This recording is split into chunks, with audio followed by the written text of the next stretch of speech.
अस्सलाम वालेकुम नाजरीन, दी वॉच के साथ मैं हूं आपकी होस्ट महक। नाजरीन, कोरोना वायरस की चौथी लहर इंडियन डेल्टा वायरस पाकिस्तान में भी आ चुका है। इसके क्या सिम्टम्स हैं और इससे किस तरह से एहतियात की जा सकती है, जानेंगे आज के प्रोग्राम में। हमें ज्वाइन किया है public health expert doctor Salima Naveed ने। अस्सलाम वालेकुम ma'am and welcome to the show. Ma'am, सबसे पहला सवाल आपसे ये है कि ये बताइएगा कि इंडियन डेल्टा वायरस जो पाकिस्तान में आ चुका है, इसके क्या सिम्टम्स हैं और ये किस तरह से दूसरी वेव्स जो उनसे कोरोना वायरस की पहले से आ चुकी है उनसे किस तरह से मुख्तलिफ है। डेल्टा वायरस को यूजुअली कहा जाता है Indian delta virus because it was first identified in India in December 2020 और इसका एक नाम भी है जिसे हम कहते हैं कि वायरल लीनिएज इसका कुछ होता है, जो कि वायरल की एक सीक्वेंस से उसको नाम दिया जाता है और उसका नाम है B.1.617.2 और दूसरा इसका एक सब वेरिएंट भी है जो कि इसके अंदर होता है, वो AY.1 के नाम से मशहूर है। अब इसके बारे में हम बात करते हैं कि डेल्टा वायरस की क्या इतने खदशात हैं और लोग इतना ज़्यादा क्यों घबरा रहे हैं। मैं बताते चलूँ कि कोविड-19 के बहुत सारे वेरिएंट्स जो हैं वो उन पर बात की जा रही है और उसके अल्फ़ा, बीटा, डेल्टा, गामा और बहुत सारे एप्सिलॉन्स और आगे आके लैम्डा वगैरह के वायरल्स आ रहे हैं हमारे पास स्ट्रेन की सूरत में। लेकिन डेल्टा के बारे में खुसूसी तौर पे कहा जाता है कि इसके अंदर म्यूटेशन की स्पाइक है, यानी कि ये बहुत जल्दी से जो है वो फैलता है। यानी कि आम जो अगर हम वायरल जो स्ट्रेन की बात करते हैं जो हमारा कोरोना वायरस का था, उसके अंदर इतनी ज़्यादा कैफियत नहीं थी। अगर वो साथ कॉन्टैक्ट या करीबी कॉन्टैक्ट होता है तो उसकी वजह से वो फैला जाता था। लेकिन इसके बारे में ये ख़ास कहा जाता है कि ये अगर डिस्टेंस पे भी हो तो वहाँ पे कैच कर देता है। तो मैं एक छोटी सी एग्जांपल देती हूँ, जैसे कि हमने पहले वाले जितने भी वायरल स्ट्रेन्स उनके बारे में बात की कि वो एक से दूसरे के दरमियान जो है वो स्प्रेड हो सकता है। तो ये डेल्टा के बारे में कहा जाता है कि ये इतना डेडली वायरस है कि ये 3 से 4 लोगों के दरमियान एक ही टाइम फैल सकता है। यानी कि आप ये सोच सकते हैं कि इसका जो है वो फैलाव बहुत ज़्यादा स्पीडली किया जाता है।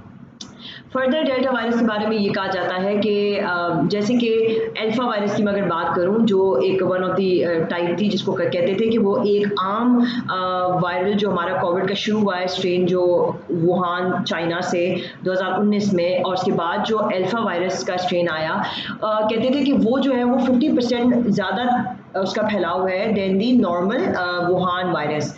लेकिन डेल्टा के बारे में तो ये बात की जाती है, जिसको मैं चाहूँगी आप सब नोट भी करें, कि वो अल्फा से 55% ज़्यादा स्प्रेड होने के जो है ना उसमें खदशात हैं। तो यानी आप ये अंदाज़ा लगा लें कि ये कितना ज़्यादा डेडली वायरस है।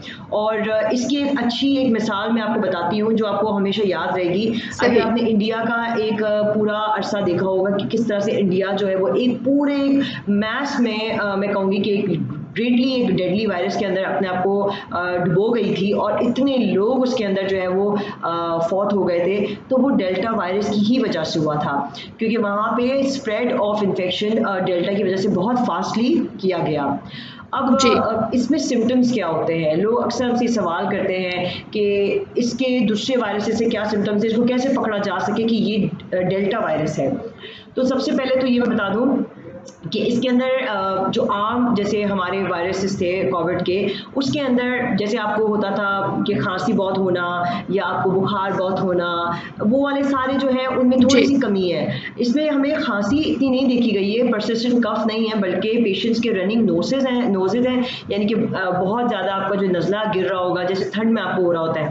उसके अलावा कहते हैं कि फीवर बहुत ज़्यादा इस पेशेंट्स में होता है, हमारे बहुत सारे पेशेंट्स में फीवर भी देखा गया है। इसके अलावा सॉर थ्रोट के साथ कहते हैं कि बहुत सारे पेशेंट्स को हेडेक भी होता है, लॉन्ग लास्टिंग हेडेक, यानी कि बहुत लंबे अरसे तक जो है सर में दर्द रहना। डायरिया वगैरह बहुत ज़्यादा इसमें देखा गया है, पेशेंट्स को बहुत डायरिया भी होता है। और हर वक्त कहा गया है कि पेशेंट को जो है वो थकन सी महसूस होती है और जितना भी आप उनसे जब भी सवाल करें तो वो कहेंगे पट्ठों में दर्द होना। तो यानी कि ये नॉर्मल सी ऐसी अलामात हैं जो आपको ऐसा लगता है कि शायद आप नॉर्मल रूटीन में थक गए हैं, लेकिन वो यूजुअली इन सब चीज़ों का एक सीक्वल होता है। तो इस पर बहुत ज़्यादा हमें जो है वो गौर करना है और वॉच रखना है कि कहीं हम में से कोई भी बंदा जो है वो इसमें कोई मुब्तला तो नहीं हो चुका है। राइट मैम, ये बताइएगा कि कोरोना वायरस की ये चौथी लहर इंडियन डेल्टा वायरस किस हद तक खतरनाक है।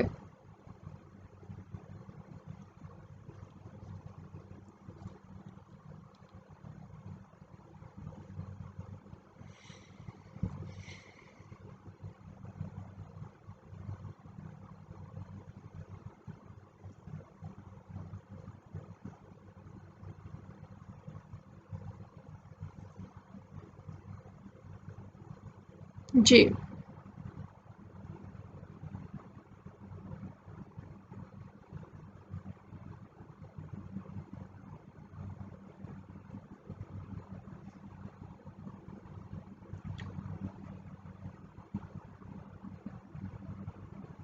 क्या ये दूसरे स्ट्रेन से ज़्यादा मुख्तलिफ है और डेंजरस है? तो येस, ये दूसरे स्ट्रेन से सबसे ज़्यादा डेडली और म्यूटेटेड मैं कहूँगी कि आपका स्ट्रेन होता है। और इसके अंदर कुछ तौर पे कहा जाता है कि ये अगर वक्ती तौर पे नहीं जो है वो चेक किया गया, राइट। रोका गया, तो इसका स्प्रेड मैं कहूँगी कि बीटेबल होता है और अनकंट्रोलेबल होता है। तो ये बहुत ज़रूरी है कि आप जो है वो प्रॉपरली अपने आप को जो है वो प्रॉपर सोशल डिस्टेंसिंग पे भी रखें और साथ साथ जो भी SOPs हैं उनको फॉलो करें। अब मैं राइट मैम। मैम SOPs के हवाले से बताइएगा कि जो कोरोना वायरस की पहले SOPs हम फॉलो कर रहे थे, क्या इस वेव के लिए भी हमें वही SOPs फॉलो करने होंगे या इसके लिए कोई ख़ास SOP हमें फॉलो करना पड़ेगा?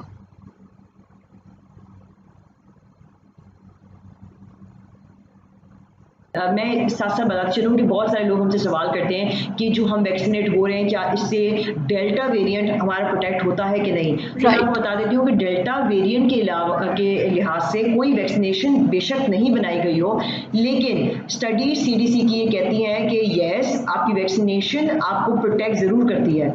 फॉर एग्ज़ाम्पल, अगर जी। उन पेशेंट्स में जिनमें वायरस होने का खतरा हो, शायद नॉर्मल वो कोविड वायरस हो, तो उनको वो बचा देता है वैक्सीनेशन के थ्रू। अल्फा और डेल्टा की तरफ जाने से वो थोड़ा प्रोटेक्शन ज़रूर देता है आपको, यानी कि कुछ हद तक वैक्सीनेशन आपको उन सारे जो है खतरों से बचा सकती है। तो उन लोगों में जिन्होंने वैक्सीनेशन नहीं करवाई है, उनमें ज़्यादा ईजिली वो स्प्रेड ऑफ होगा डेल्टा वेरिएंट बनिस्बत उनमें जो वैक्सीनेटेड हैं।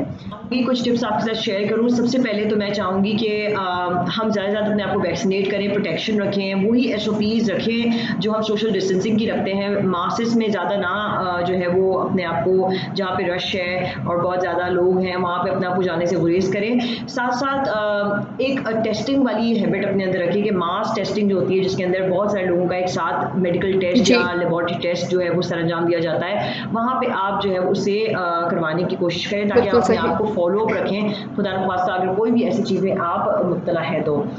इसके अलावा ये भी चीज़ कही जाती है कि, और एक बहुत अच्छी स्टडी भी है कि FDA से भी अप्रूवल लिया जा रहा है और जल्द से जल्द शायद फाइजर ही डेल्टा वेरिएंट जो है वो उसकी वैक्सीनेशन तैयार कर रहा है बाय अगस्त।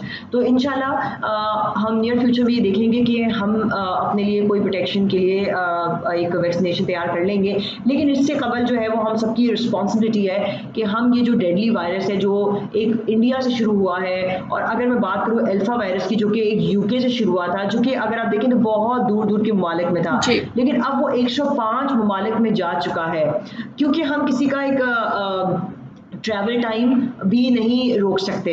तो डेफिनेटली ये स्प्रेड ऑफ वायरस इतना इजीली स्प्रेड हो जाता है कि आप इस पे आपका कंट्रोल नहीं होता, सिर्फ आप इससे प्रिकॉशंस ले सकते हैं, इससे आप प्रोटेक्शन कर सकते हैं अपने आप की। तो इट्स हाई टाइम कि हम सब इस मामले में जो अपने ऊपर गौर करें। Right ma'am. तो नाज़रीन, ये था आज का प्रोग्राम और हमें ज्वाइन किया था public health expert doctor Salima Naveed ने। मैम आपका बहुत बहुत शुक्रिया अपना कीमती वक्त हमें देने के लिए। इसी के साथ मुझे दीजिए इजाज़त। अल्लाह हाफ़िज़।